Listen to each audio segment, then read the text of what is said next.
কবিতাৰ শিৰোনাম স্থিৰ সময়।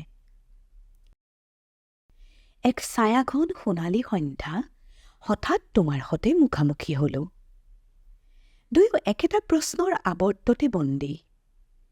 ইমান বেলেগ হৈ গলা তুমি। দীৰ্ঘশ্বাসৰ প্ৰাচীন পাহাৰৰ কাষত যেন শতাব্দী জুৰি ৰৈ আছো দুয়ো। সদ্যমুক্ত এপাত কাৰ যেন সময়ৰ ধেনুৰ পৰা উৰি আহি সি থৈ গ'লহি দুয়োৰে ওঠ।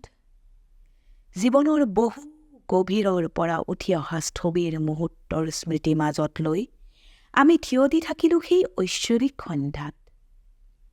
তুমি অনেক দিন আগতেই বুজি উঠিছিলা যে আমাৰ দুয়োজনৰে দুটি ভিন্ন পথ, ভিন্ন অনুভূতিৰ অজুহাত, কল্পনাৰ সংমিশ্ৰণত প্ৰচণ্ড বিষাদ ব্যথালৈ খণ্ড বিখণ্ড হোৱা দুটি জ্বলন্ত প্ৰাণ, মনে গঢ়া কাৰেং ঘৰত দুস্বপ্নৰ ধ্বনি প্ৰতিধ্বনি।